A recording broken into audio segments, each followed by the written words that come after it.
یہ ہے دنیا کی سب سے طاقتور کمپنی جو پوری دنیا کو کنٹرول کرتی ہے۔ امریکہ کے سارے بڑے بینکس، ساری بڑی فارما کمپنیز اور پوری دنیا کا 15% ٹریڈر سٹاک صرف ایک کمپنی کی اونرشپ میں ہے۔ بلکہ اگر یہ کہا جائے کہ اس وقت ہونے والے تمام جنگوں، خاص طور پر فلسطین اور اسرائیل کے درمیان ہونے والی جنگ اور اکنامک کرائسس میں اس کمپنی کا کہیں نہ کہیں ہاتھ ہے، تو یہ بات ہرگز غلط نہیں ہوگی۔ 2023 میں اس کمپنی کے پاس $10 ٹریلین کے ایسٹس تھے، جو پورے چائنا کے جی ڈی پی کا 60% بنتا ہے۔ یہ کمپنی اتنی پاورفل ہو چکی ہے کہ دنیا کی ٹاپ گورنمنٹ بھی اب اس کی مرضی کے بغیر فیصلے نہیں کر سکتی۔ لیکن آپ نے اس سے پہلے شاید اس کمپنی کا نام بھی نہیں سنا ہوگا۔ پھر آخر کیسے لوگ اس کمپنی کو نہیں بلکہ یہ اکیلی کمپنی پوری دنیا کو کنٹرول کر رہی ہے؟ آئیے جاننے کی کوشش کرتے ہیں ان سب سوالوں کو اوکے انفارمیٹیو ٹی وی کی آج کی اس ویڈیو میں۔ ناظرین، ہم بات کر رہے ہیں بلیک راک کمپنی کی، جس کا سی ای او لیری فنک شاید اس وقت دنیا کا سب سے پاورفل انسان ہے۔ لیری فنک آخر ہے کون؟ آخر کیسے یہ دنیا کا سب سے پاورفل انسان بنا؟ آج دنیا میں ہونے والے ہر واقعے میں ڈائریکٹلی یا انڈائریکٹلی یہ اور اس کی کمپنی انوالو ہوتے ہیں۔ لیری فنک 2 نومبر 1952 میں لاس اینجلس کی ایک امیر فیملی میں پیدا ہوا۔ کئی انٹرویوز میں لیری نے یہ بتایا کہ اسے شروع سے ہی پاورفل بننے کا شوق تھا اور اسی لیے اس نے اپنے کیریئر کی شروعات پولیٹکس سے کی، اور بہت جلد ہی اسے یہ احساس ہو گیا کہ اصل طاقت پولیٹکس میں نہیں بلکہ پیسے میں ہے۔ اس لیے لیری نے پولیٹکس چھوڑی اور 1976 میں نیو یارک میں فرسٹ بوٹسن نامی ایک انویسٹمنٹ کمپنی میں اپنے کیریئر کی شروعات کی۔ چند ہی سالوں میں لیری اس کمپنی کا سب سے زیادہ ارننگ کرنے والا امپلائی بن چکا تھا۔ اس کے اندر زیادہ پیسہ کمانے اور پاورفل بننے کی ایک آگ تھی جسے بجھانا ناممکن تھا۔ فرسٹ بوٹسن میں 10 سال کام کرنے کے بعد لیری فنک 1986 میں ایک سیکرٹ سوسائٹی کاپا بیٹا فی کا ممبر بن گیا۔ اس سیکرٹ سوسائٹی میں صرف دنیا کے ٹاپ بینکرز، انویسٹرز اور پولیٹیشین ہی شامل ہو سکتے تھے۔ اس سوسائٹی کو جوائن کرنے کے ٹھیک 2 سال بعد لیری نے اس کمپنی کی بنیاد رکھ دی، جو اگلے 36 سال کے دوران پوری دنیا کی سب سے بڑی اور طاقتور کمپنی بننے جا رہی تھی، جس کا نام تھا بلیک راک۔ شروعات کے صرف چند سالوں میں ہی بلیک راک کی مارکیٹ ویلیو $10 بلین سے $15 بلین ہو گئی، لیکن یہ تو ابھی شروعات تھی۔ اس کے بعد بلیک راک اور لیری فنک کی قسمت ایسے پلٹنے جا رہی تھی جس کا کسی کو بھی اندازہ نہیں تھا۔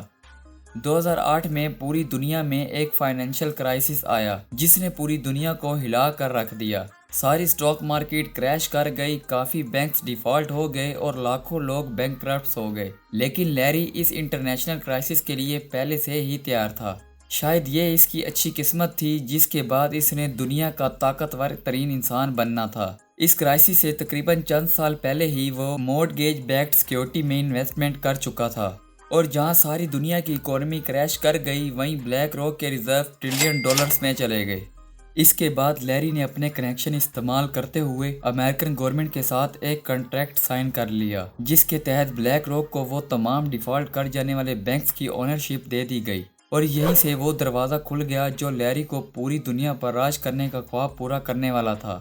اونرشپ ملنے کے بعد اگلے 10 سالوں میں ہی بلیک راک امریکہ کی سب سے بڑی ایسٹ مینجمنٹ کمپنی بن چکی تھی، اور آج کی تاریخ میں دنیا کی تمام بڑی بڑی انڈسٹری میں بلیک راک کے شیئرز ہیں، پھر چاہے وہ میڈیا، بینکس، آئل یا پھر گنز بنانے والی کمپنیز ہوں۔ اس کے علاوہ ساری بڑی سوشل میڈیا کمپنیز جیسا کہ فیس بک، گوگل اور ایمیزون میں بھی سب سے بڑا انویسٹر بلیک راک ہی ہے۔ یعنی آسان لفظوں میں اس کا مطلب یہی ہے کہ یہ ساری سوشل میڈیا کمپنیز کوئی بھی فیصلہ بلیک راک کی مرضی کے بغیر نہیں لے سکتی۔ اور دوسری طرف بلیک راک نے ایک ایسا پروگرام تیار کیا ہے جو ان تمام انویسٹمنٹ کو انالیسس کرتا ہے جو فیوچر میں اسے پروفٹ دے سکتی ہیں۔ اس پروگرام کا نام ہے الادین۔ الادین ایک ایسا پروگرام ہے جو اس وقت پوری دنیا میں $20 ٹریلین سے بھی زیادہ ایسٹس مینیج کر رہا ہے۔ اب یہاں یہ سوال پیدا ہوتا ہے کہ آخر یہ پروگرام اتنا ایکوریٹ فیوچر کیسے جان جاتا ہے؟ اس کا آسان جواب یہ ہے کہ الادین کے پاس ان تمام لوگوں کا پرسنل ڈیٹا موجود ہے جو ان بینکس، میڈیا کمپنیز اور آئل کمپنیز سے جڑے ہوئے ہیں جن میں بلیک راک کی انویسٹمنٹ ہے۔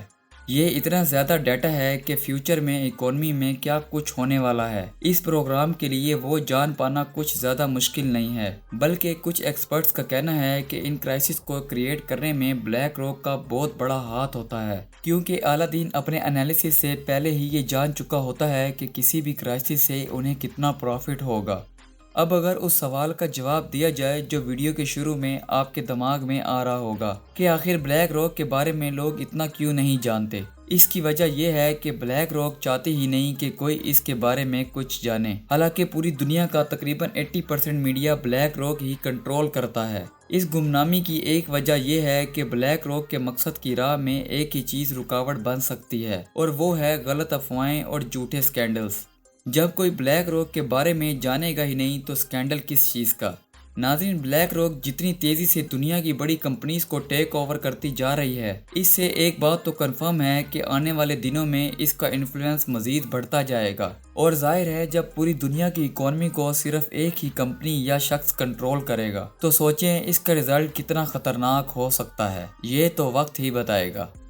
امید ہے آپ کو ہماری آج کی یہ ویڈیو بے حد پسند آئے گی۔ ویڈیو اچھی لگی ہو تو دوستوں کے ساتھ شیئر لازمی کیا کریں۔ 500 سبسکرائبر کرنے کا بے حد شکریہ۔ ملتے ہیں اگلی مزیدار ویڈیو میں۔